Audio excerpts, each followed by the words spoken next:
So welcome to what we hope is going to be an interesting talk for you. My name is Lorraine Flaherty. I've come from London to speak with you today. And my name is Alexandra and Wenman, and I've also come from London to speak with you today. Lorraine's going to begin, and I'll come in a little bit later, so don't mind me. Head over to my counterpart. So one of the things I wanted to talk to you about today is something that's very passionate, or something we're both very passionate about, which is about revealing the truth. Because we know that at this point in the world's development, or the Earth's development, there are many things that are happening that are shrouded in mystery, that are hidden, and it is time for the real truth about who we are, why we're here, and what we can do, what it is that we're really supposed to be doing while we're here to be revealed. So there's three main things I want to talk about. The first thing is a little bit about who we are. The second thing is more about who you guys really are. And the third is how it is that we can heal, particularly some of the areas of our lives that may be presenting a challenge. Because I don't know about you, how many of you in the room here sometimes find that areas of your life really are giving you some difficulties? How many of you find that there are people that are pressing your buttons that drive you crazy? How many of you here in this room have found that throughout your life you have made declarations to yourselves that you're going to do things differently, that you recognise that you're doing things that aren't working, and you say to yourself, this time I'm going to do it different. This time I'm going to get it right. How many of you have said that and then found yourself down the road going, no, how did I end up there again? How many of you has that happened to? So, a little bit about us to start with. So we came together about 5 or 6 years ago. We had an extraordinary experience in Egypt in 2012, and many of you, I'm sure, in this room will have been familiar with the idea of the Mayan calendar and, you know, the so-called end of the world that was going to happen in 2012. And of course we know that the reality of it was that it was the end of a cycle. The Mayan calendar predicted that it was the end of one era and it was the beginning of another. There was the precession of the equinoxes, which meant that the planets were going to be in alignment in a way that they hadn't been for something like 26,000 years. And this alignment meant that more light was going to be bounced onto the planet at that point than had been in that entire cycle. And that meant that things were going to be illuminated. It meant that things that had been hidden in the shadows could no longer be hidden. It meant that people who were receiving this extra light were going to start waking up. How many of you started to have real shifts around that period, or know people around you? Yeah, people that hadn't been awake, people that had been stuck in the old ways, who suddenly started to get a bit more spiritual. Yeah, how many of you have found that the conversations that you've been having, how many of you had to be really selective with your conversations, the people that you could talk to about your spiritual journey? Yeah, and how many of you have found that actually that has started to shift over those last few years, that more and more people are waking up and that you can talk to people about energies and about crystals? It's really started to happen. But so I knew that I had to be somewhere significant at that point. I knew that I had to be somewhere where I was going to be able to tune into the energies, make a difference. I didn't know what it was I was supposed to do, but I knew it was something. And so Egypt called me. Now, I've been to Egypt many, many times, and obviously part of the work that I do, I specialise in past lives. How many of you here remember past lives, or have a sense of past lives? Yeah. So I grew up knowing that I'd had them, and I had a real connection to Egypt. And so even though I'd been there and I'd been to the Red Sea, I'd almost deliberately not been to the place where all the temples were, to Karnak and Luxor and all of those significant places. But I knew that that's where I needed to be. And I had been developing the work that I do, which I've kind of labelled inner freedom therapy, and I'll talk a little bit more about that in a minute. But it was a composite of lots of different elements. And I'd been given a piece of work that was a kind of cleansing process, a means by which you could actually go to a place where there was stagnant energy or stuck energy. It might be energy in your energy field, or it might be energy in a place, and help to lift it. And so I arrived in Karnak, and those of you, the people that know me will know I'm not a very emotional person. I'm quite strong, I'm quite stoic about things, I'm a bit of a warrior. I'm emotional. She's the emotional one usually. And so on this amazing tour that we were on, we arrive at Karnak Temple and I walk in, and I'm really glad at that point that I had long hair, because suddenly, out of nowhere, I found myself absolutely bawling my eyes out, completely sobbing. Thankfully it was dark, nobody could see me, and I had no idea really what the emotion was about, other than it was a distortion. It was a distortion of the truth. I knew that in this place there had been teachings that had been suppressed. So Akhenaten, who has always been my favourite pharaoh, was somebody who was trying to teach people that there was not a pantheon of all these different priests and gods and all these people that needed to be worshipped and paid and bowed down to, which sounds remarkably familiar with all of the modern day religions, but that there was one God and that he was light and that we were all connected. That light was existing inside of everybody. That the light was us. And this got buried, it got hidden, and there was a voiceover by Omar Sharif talking about this heretic king who had been a troll maker and who had been basically the anti-person. And I felt this rage surging up in me that yet again the truth had been distorted, because I do believe he knew what he was talking about. So a little voice in the back of my head said, now might be a good time to do that clearing process. Now might be a moment when this would work. And so I tuned in, cleared the energies, and suddenly this really beautiful energy came in. And I thought it was just a side effect of the work that I'd been doing. It felt like the place had filled with this beautiful pinky golden light. And it was only the next day when we were sat by the pool having a conversation that I realised that actually we'd been kind of working in tandem, but without realising. So the joke is that I'm a bit like the Hoover. So I go in and clear the stuff, and then Alexandra comes in and brings in this beautiful energy.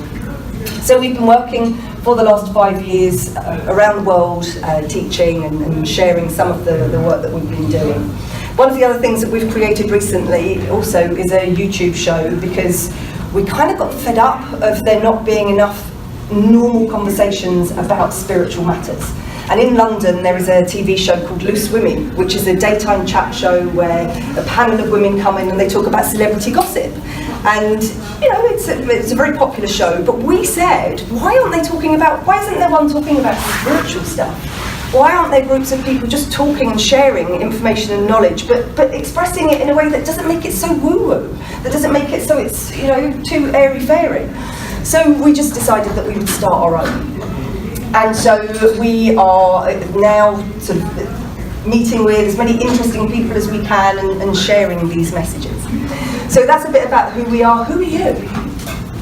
How many of you are, and those of you that hear this show, you're already pretty aware of it, but how many of you are really aware of how vast, how multidimensional, and how incredibly amazing you all really are? Hopefully everybody in the room. So when I was developing my work, so I started searching my whole life for looking for the thing that could help people to find answers, to find the truth of who they really were. And eventually the tool that I found was hypnosis. And I love hypnosis because it's very similar to meditation, but meditation is about going within, finding the stillness and maybe getting insights.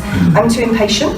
I'm an investigator, okay? I mean, I think that, I have the most inquisitive nature, and I like to think of myself, someone asked me the other day, what do I do? And I said, it's a bit like being a time-travelling troubleshooter.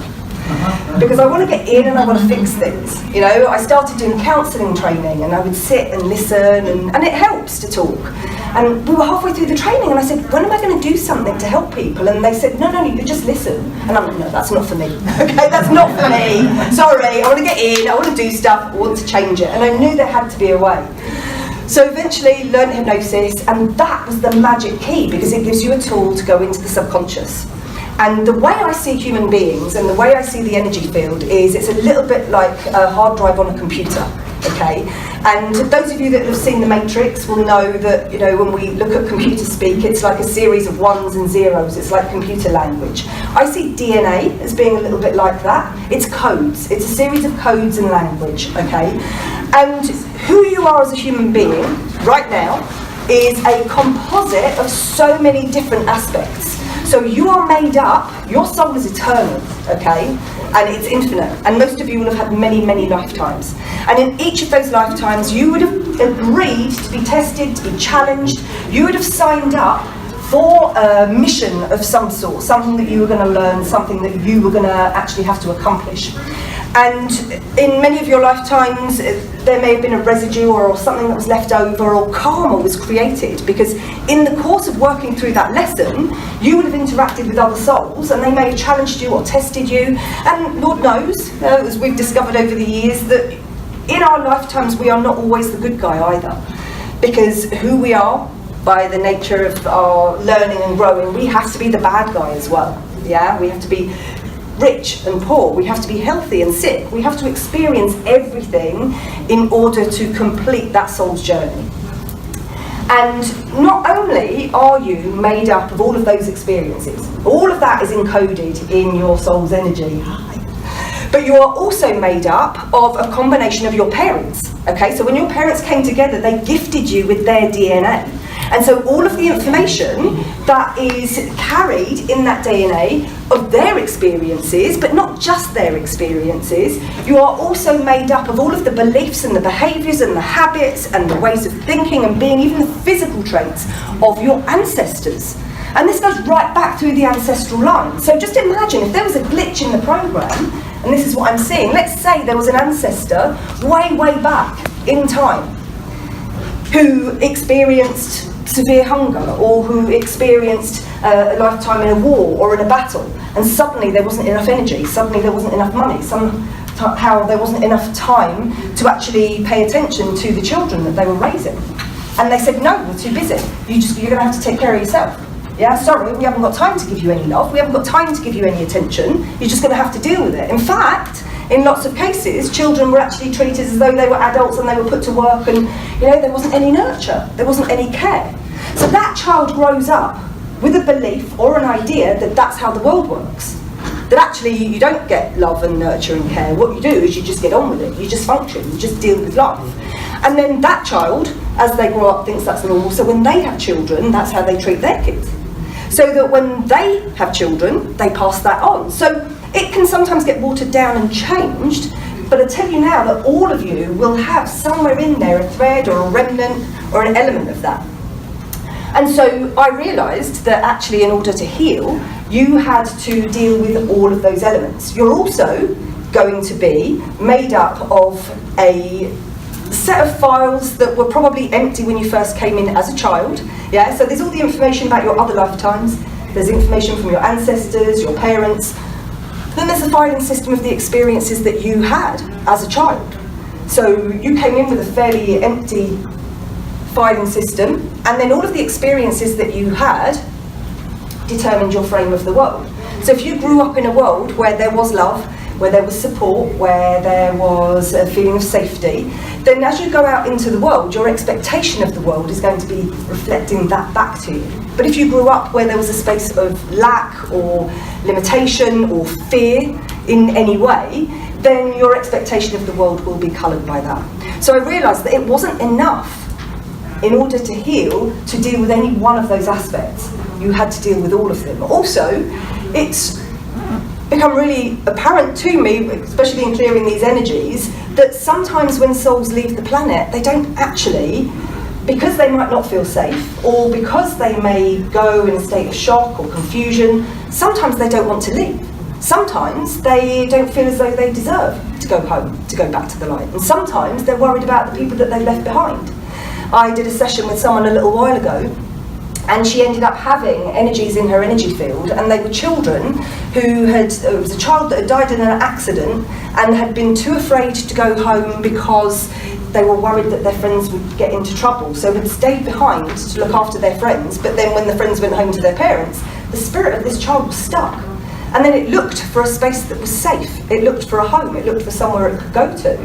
And then this person came along with a really lovely, warm, motherly energy, and this child just kind of jumped in. So I'm going to ask, how many of you sometimes feel like your energy is being drained? And how many of you sometimes, actually, especially if you've been to an area where the energy has been a bit dense or a bit heavy, sometimes feel as though you are having thoughts that aren't your own? Yeah, and how many of you sometimes have kind of cravings or desires for things that don't actually feel like they were yours? Because sometimes some of the things that you're experiencing aren't even yours.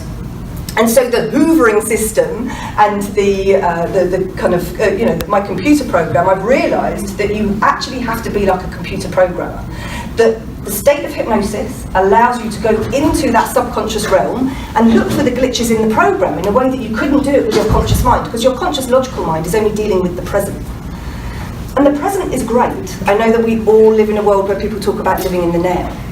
And it's very important to live in the now. It's very important to be in a space where you are focusing on your life and enjoying what's going on around you. But I promise you, if there are any difficulties or challenges that are coming up in your world, if people are testing you, pushing you, if things are happening that are causing discomfort in your life, it's a reflection, because the outside world is always a mirror of something that's going on inside of you, that there is something that needs to be taken care of. And your logical mind doesn't know. It thinks it knows the answers. How many of you have had a thought about something when you were making a decision about a person or a place, and your gut instinct said, ooh, I'm not sure? How many of you have had that? Yeah? And then how many of you allowed your mind to talk you out of it? How many of you had your logical mind go, oh, for goodness sake, don't be ridiculous, it's going to be fine? So you went ahead and did that thing that you didn't feel comfortable about. How many of you were right the first time? How many of you, it's always right, isn't it? That instinct. So, and that's the higher mind, that's the intuition, that's the unconscious mind. It knows the answers. So if there are challenges that are happening, you need to go within. And to go within with intention to find the solutions to the problems. And to be aware that on the soul's journey, there are so many ways that you can find answers and so many ways that you can heal.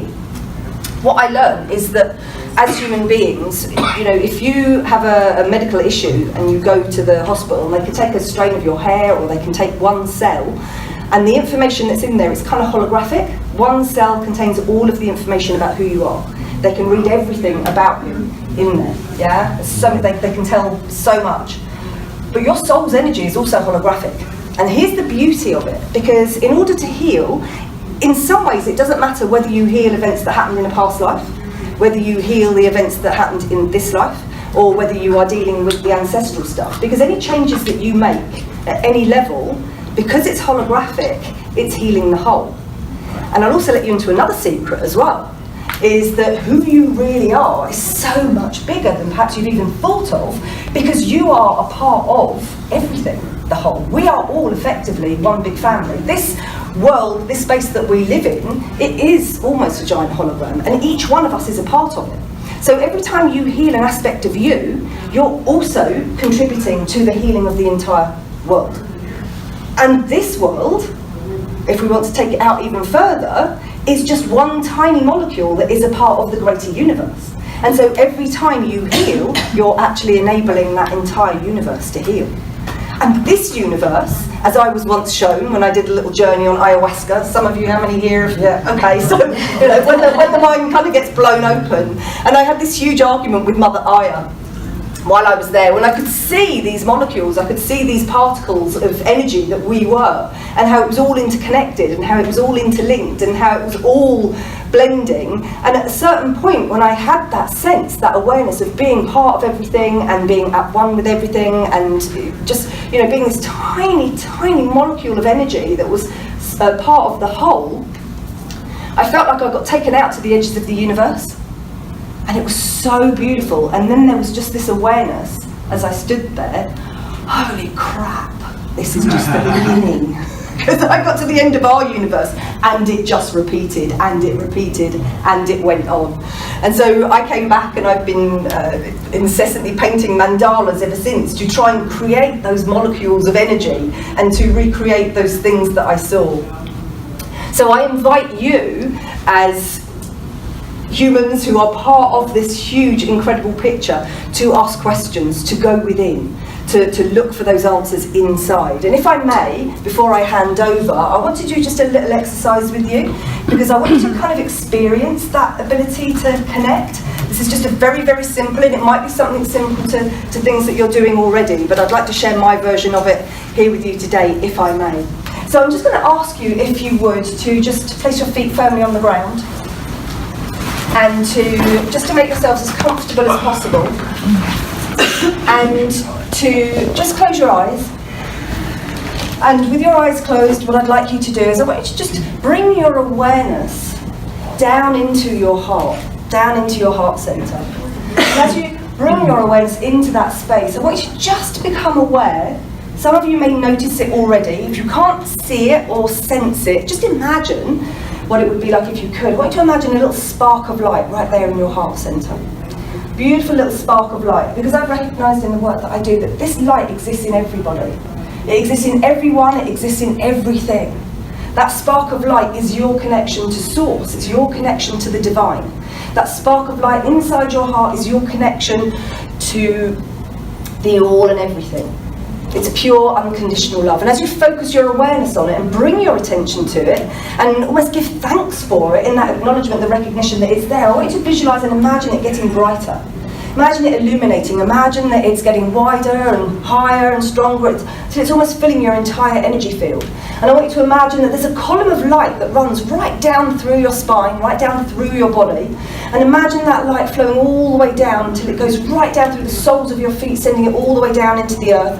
And imagine it's like roots of a tree that you're sending right down. And some of those roots may go right down to the centre of the earth and lock on to a crystal that's right there at the base. And as you lock on, then I want you to imagine that light flowing all the way out through the top of your head, sending it all the way up to the highest point of light. Highest point of light, reconnecting with that energy of Source. Infinite, divine, pure, unconditional love. It's abundance, it's joy, it's bliss. Reconnecting to that place that is actually home. This is the place that you return to when it's time. This is the place where all the knowledge, all the information that exists. Just allow yourself to tune in, drawing down that beautiful light, that infinite, unlimited, beautiful, unconditional love energy. Drop it right down into your heart centre. And then what I'd like you to do, I'd like you for a moment to think about somebody in the world that's been causing you some difficulties. And see that person there in front of you. And I want you to recognise, as you imagine them there in front of you, that same light exists inside of them. That whatever the facade, whatever the shield, whatever the difficulties, whatever the challenges that they present, I want you to see that person as a spark of light. Don't see them, just see the light in their heart. And then what I'd like you to do is to send that light from your heart centre straight into theirs. Connect from that place. Thank them for the challenges that they present you. Thank them for the opportunity that they give you to evolve, to learn and to grow.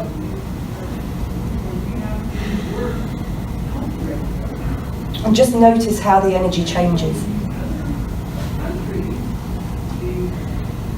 And you may even find that they return to you that gift of love, that they share it back with you. And each time you open your heart to receive that love, it expands and grows even more. So just inviting you to really embrace this beautiful aspect of who you are. Thank that person, we'll let them go. And then what I'd like you to do when you're ready is to start to bring your awareness back. Imagine that light is flowing back down into your heart from the highest point. You can leave the roots down in the earth if you wish, connecting to Mother Earth so that she can support you and ground you. And then when you're ready, just bringing yourself back into conscious awareness, aware of your feet on the floor, the seat supporting you. Just bringing your awareness all the way back, and when you're ready, you can open your eyes. Just open your eyes, and I welcome you back.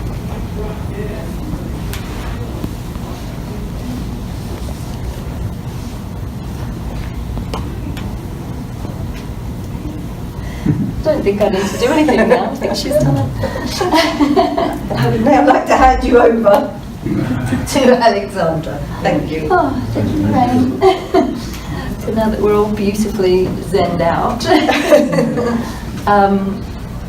following on from what Lorraine was saying about the search for the truth, one of the gifts that I have, or that has awakened as a result of many years of training in holistic therapies, studying psychic development, delving into the realms of consciousness, is that I have uncovered within myself a gift of what I would call seeing. So I kind of call myself a channel, but I want to talk to you a little bit about what that means. Because channeling, you might have noticed that on this planet there are a lot of people that are channeling, channeling beings or channeling guides or coming in and delivering messages. But that's just one way in which this gift of channeling is awakening. And I want to, I'm sure you guys are all aware of this, but I want to acknowledge that every single person in this room is a channel. We all have this gift. Every single person on this planet is psychic. Every single person on this planet is a healer.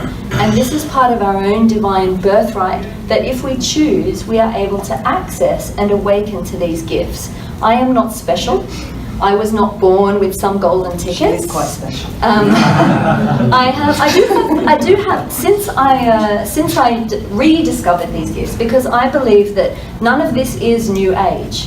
This is all our own innate ancient wisdom that is reawakening in every single person. And as Lorraine said, there is physically more light coming into this planet now. From a scientific perspective, we have solar flares going off, we have galactic rays coming in. Our planet is literally being barraged with light.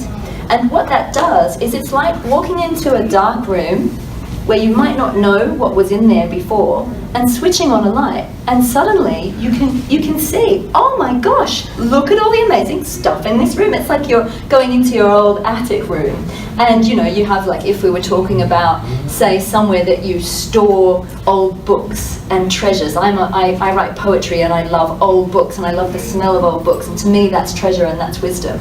And I imagine this library of our soul that this light is coming on in as being like a treasure trove. So like a bit like the attic where you store junk, but you also store precious objects. So walking in, you've got access to all of these books and this library of vast knowledge and wisdom available to you, which is infinite. But you also have access to the yucky bits, to the stuff that you probably should have thrown away. There might be some spiders lurking in the corner. It's like you can see everything. So you start to become aware of what's in what we call your subconscious mind, because we only really use about 5 to 10% of our full brain capacity consciously. And then you've got this under the surface of everything that's hidden. Some of it's good, some of it's bad. And when we're delving into that, it can get intense. So it could be wonderful. You could, I discovered, I think I'm the best guinea pig for this kind of thing, because I've discovered over the course of my journey that, I started with the light fluffy stuff. And I do believe that anyone who is peddling spirituality as just light and fluffy is not covering the whole spectrum. Because I started with angels, I was all about the angels and the unicorns and the light and the love and the fluffy stuff. And then I hit the ground hard because then I had to go and face my shadow. And I went through something that you might have heard referred to as a dark night of the soul. And all the kind of tricks of the trade that I'd learnt through the course of training in many different therapies and many different kind of modalities, the manifesting stopped. My ability to heal myself stopped, and I felt like I was just stuck in yuck, in muck, in glue, and I couldn't move anywhere. Because I am a seer as well, I could see everything that was going on a spiritual level. So I knew when I was under psychic attack from people that I thought were my friends. It was a really horrific, yucky time. Things that were going on medically, physically, emotionally, spiritually. Every aspect of my life hit ground zero, and it was painful and it was horrendous. And when I look at that part of my life, and I'm sure, who here has had an easy time in their life? Forget your spiritual journey, just your life. Anyone? Really easy time? We're human, right? But I realized that what I was experiencing on a personal level, because I work as a healer and a therapist, and I work with one-on-one clients and I teach workshops, I realized that what was going on for me on a personal level was also playing out globally. It was playing out on the news. And it was like all of the stuff that had been hidden, all of the muck, the light had gone on, and it was like, whoa, we've got to clean out this cupboard. What is going on here? This is not right. This is not okay. And so when you're seeing the truth, you know, sometimes the truth is ugly. Sometimes the truth is really, really painful. But we need to bring it up and we need to look at it in order to heal it. If you're not looking at parts of yourself, now in simplest terms, I do a lot of work with emotions and trapped emotions and helping people to release trapped emotions. Also, like Lorraine, I work on looking at kind of beliefs that we might not be looking at, soul contracts, things like that. And all of this is stored in our DNA. It's stored in that vast library that is our infinite consciousness. We are all divine. And as I started to delve into this, one of the things that happened was I began to spontaneously remember. I started to spontaneously remember past lives. I've had past life regression many times with this one. She's the best in the field, by the way, shameless plug, but she is. But I also started to remember my own lifetimes. Now, when it comes to past lives, that is a terminology that is actually, we prefer to call them other lifetimes, because some of the past lives or the other lifetimes I was seeing, I wasn't so sure if they were in the past. I don't know if some of them may have been in the future, and I was experiencing some of my future self coming back to speak to me or channel through me, because some of these lifetimes I was seeing were on other planets or in other realms or in what felt like parallel dimensions. There was nothing linear about it. And some of them were beautiful and really loving. Some of them I had a physical body, some of them I didn't. Some of them were downright terrifying.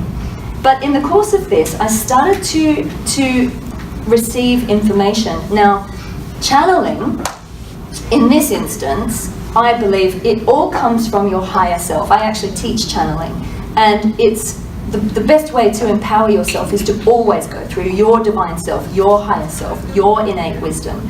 Other guides come in, obviously, and I have a team of amazing light guides. Some of them are Egyptian, and they brought me in a channel healing system, which I call Precious Wisdom. But it isn't a healing, and I don't believe that healing is getting rid of anything. I don't really believe that we say clearing, but really what we're doing is we're embracing, integrating, transforming. It's an alchemy. So I use the term alchemy, and all of this is being done through the energy of unconditional love. And I was given this healing system. It's a channel energy system, so I can give it as an energy healing, and it's also an attunement, so I can train other people to be healers in this system. But the beautiful thing about it also is that you can go to a place, and what it does is it aligns the energy of the person or the place or the situation to its divine blueprint. And what that means is it's the energy of unconditional love. When I say unconditional love, it's not the idea of this human, fluffy, kind, compassionate, romantic love. It is power. And that is the love that transcends light and dark. It transcends good and bad. It just is. It's neutral. It's like if you had, a planet planet in space, and another planet comes along and collides with it. The first planet doesn't turn around and go, "Oi, what are you doing?" They're just planets planeting. They just happen to have collided. No one gets upset about it. It just happens. That's unconditional love. So Precious Wisdom, this system, is, I was guided to Egypt. I was told to take this system to Egypt, and that's where Lorraine and I met, and we were going through all the different temples, just doing our thing, just totally following our guidance. But what I found with this particular energy and this system is that it really helps to bring you into your power. All the work that we do is about empowering you, and we're not doing anything for you, because we're all going through this anyway. We're going through this vast awakening, this almost cracking apart of who we think we are, and this re-remembering that we are something much more than this. We are powerful, we are divine, and we are infinite.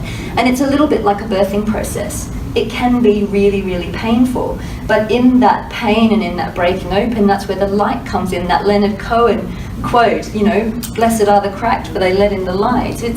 We're remembering ourselves on a real scale, but we're learning to love ourselves on a deeper level than we ever have before. This society is kind of, I don't know how it's happened. I don't want to go into conspiracy theories, but we've forgotten how to love ourselves infinitely. And as human beings, we're taught to be really mean to ourselves, you know, I'm not good enough, oh God, someone's judging me. And, you know, unconditional love is love without judgment for ourselves, for each other, and for everything that's going on. So while we might be sitting there watching the news going, oh my God, it's awful, it's terrible, it's coming apart, it is coming apart. But it's coming apart so that something better and new can be birthed in its place. And this is the transcendence. This is where there's the blessing in everything. Now, I was going to talk to you about channeling. I've gone off on a tangent, which I always do in all my talks, by the way. But channeling is, so there's the one aspect of channeling, which is the channeling information and knowledge and wisdom. So the channeled healing system is one such thing. There is the channeling of messages. But then the channeling of gifts and learning how to use it. But I think in an everyday world, the best form of channeling is channeling your pure, true essence, your creative expression, your innate gifts, your uniqueness, however that presents itself. You don't have to be a seer, you don't have to have psychic gifts, you don't to be special. As long as you're being you, as long as you're being true to you and true to your heart, then you are shining your unique light out onto this planet and you are living your divinity, your purpose. And I remember this quote by Aleister Crowley. He's another one, right, that people have different opinions on. But he always said, do what thou wilt shall be the whole of the law as long as it bring harm to none. And I think that that is a really, really good mantra to live by. I think that that guy got it before he actually lost it, but back in the day. But as part of my awakening and that painful process that I went through, so precious wisdom, which has got me through everything. But after Egypt, my life fell apart. And this book is the product of that falling apart and reawakening. And it's a book of poetry. And I didn't realize I had a book. I was just writing through my pain. But it was my pure, pure, pure expression of that situation. And it wasn't until this one here said, you've got a book, can you please put it together in a book, that I decided to do it. But one of these poems I'd like to share with you because it sort of sums up this experience that we are all having. All of us are going through this, and all of us deserve to be our own best friend and to cut ourselves some slack. So if I leave you with only one message here today is please love yourselves. Love yourself without abandon and make no apology for who you are. Because I found that also on this spiritual path and, you know, coming out as a channel, telling people I speak to galactic beings, that was terrifying. I used to be a journalist and work in showbiz. Like, you know, like, I'm like, oh my God, people are going to think I'm absolutely nutcase, batshit crazy. So what? I'm living my truth, and this is the search for the truth that we all deserve. We all deserve to normalize these conversations and to make manifest the glory of God that exists within each of us. So on that note, I want to just read this poem. And this poem, and I was talking about alchemy, this poem is called Infernal Alchemy. It's probably a bit dark, but anyway. Love and light. Okay, this was kind of at the end as I felt I was coming up out of the underworld, or the wildwood, I suppose you could call it, after everything had been stripped back. The slipshod pathway carried me beneath the realms of destiny, tumbling into eternity. I scratched and scrambled, clawing my way through bracken and bramble, a path that snaked below the belly of all I thought I would ever be and ever know.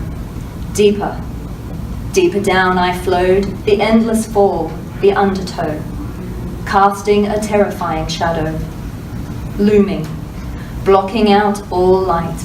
I fell and flailed in the endless night. No time had passed, and yet it had. Even the very air seemed bad. With no way out and no escape, I surrendered to my dismal fate, and soon I found a comfort there. No more did voices scream, beware, beware, for I had made friends with the dark night. I shook its hand and embraced my plight. No sooner had I lain my fears to rest, that I knew I'd surely passed some kind of test. Light. Streaming, lustrous light returned, so bright I thought my eyes would burn. And there, in that illuminated state, I received a vision of my fate. The shadows threw off their cloaks and hoods, and thousands of angels around me stood. A chorus went up, a flame ignited, for heaven was here, hell had been blighted. And all of this was down to me. Only I could set my spirit free. I had changed the world and everyone along with me by choosing the kind of world I want to see. And the secret to how I beat the dark, the golden key that lit the spark, was always there inside of me. For it was simply love, you see, and that, my friends, is alchemy. Wow. So,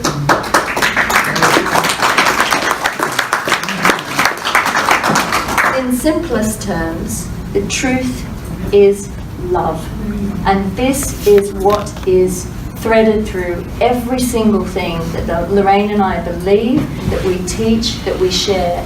And when we teach our workshops, we are taking a retreat to Egypt in April to go and explore the truth of our divine origins. We're doing another trip to France in July, to the Kefar region in July. We have had some extraordinary eye-opening experiences, and we would love to share more with you guys. We're at booth 458, so if you want to come and chat with us, speak to us about anything, any of our experiences, or talk to us about some of yours, we would love to share. We believe that every single person has their own innate ability to heal themselves, and so all of the tools that we share are to help you to awaken to that. You're all divine, you're all beautiful, and please don't ever forget that. Every single one of you is an angelic being of light. So I just want to say thank you so much for coming to listen to us today, and yeah, hopefully we can hang out. So. Do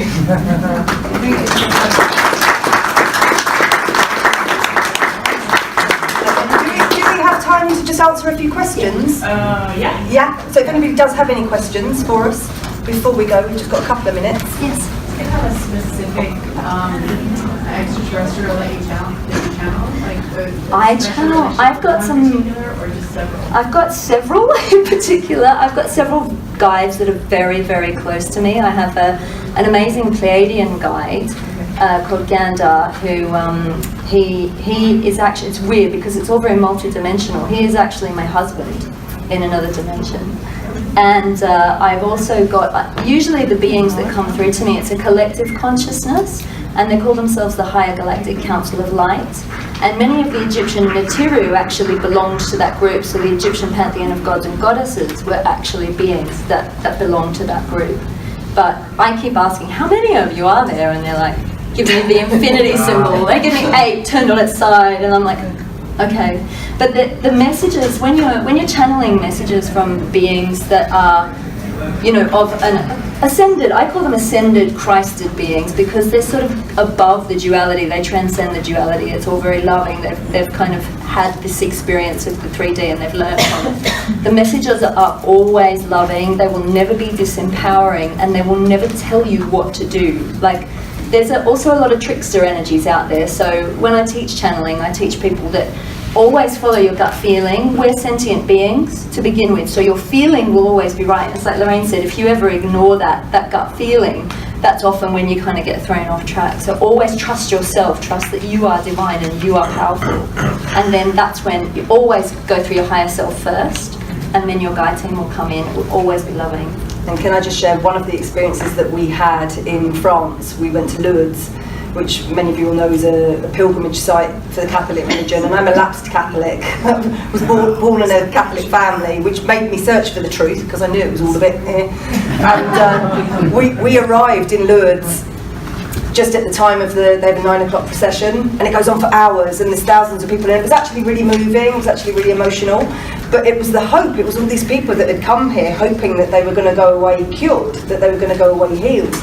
And inside my head I was screaming, because the healing comes, as we said, from within them, not from the church. It wasn't the church that was going to do it. And they were all thinking if they put more money in the coffers, or they bought a bigger candle, or they, gave more offerings to the church, and it was a woman that was talking about it, they would be honoured and blessed, and it wasn't going to happen. So we joined the procession, we got our candles, and the priests are sort of intoning and giving these messages. And effectively, what they were asking for was for more people to join the church, for more people to give more money to the church to support them. And we're wandering around going, no, reveal the truth. We pray for the truth to be revealed. We pray that people recognise that the truth is inside of them. It's not in the church. The church hasn't got it, guys. It's in you. And we're kind of mumbling this into our candle as we went around for 2 hours. Please let the truth be revealed. Please get angrier and angrier, and I'm crying. I forgive you. You know not what you do.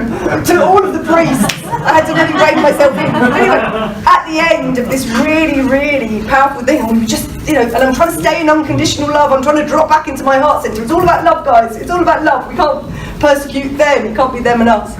And then I'll let you share who appeared. So we'd finished the thing. We were like, okay, right, we're done now. Let's go get some dinner. A glass of red wine would do right. So we walk across the square, and obviously our mum's, Irish Catholic and Roman Catholic on my side of the family. Mum will want a picture of the statue of Mother Mary. So we go up to the statue, and I'm looking at the statue, and I'm going, statue's glowing, and it had spotlights on it, but I could see the aura of the statue, and it was glowing this indigo bright blue, and it was pulsing like the statue was breathing, and I could see it, and I'm looking, and the next thing I know, I'm feeling all these beings step in, and I thought, I wonder if I can catch that blue aura on camera. And I lifted my phone up to take a picture of the statue and try and get the blue aura, because the spotlights were white. There was no way it could have been that colour. And this face of this galactic being, this alien being, was in the corner of my camera. But I moved my camera and I could still see him, and then he started speaking, and he said, so we've got photos, so if people want to come and see the photo, his name's Brigon. He's actually a Blu-ray Arcturian. And the message that he gave that day, I wrote on my weblog as well, was, we want to be seen, and we're going to start revealing ourselves. And these are the higher vibration, the ascended beings. So they travel via the light. To go. So anyway, we have to go. Yes, we have to go. But on the Awake Ones show, we have actually done a show about that as well. And there's pictures of Brigon on there. So come see us at 458, or check the show, Awake Ones. It's on YouTube. Thank you so much. You've been fantastic. Thank you.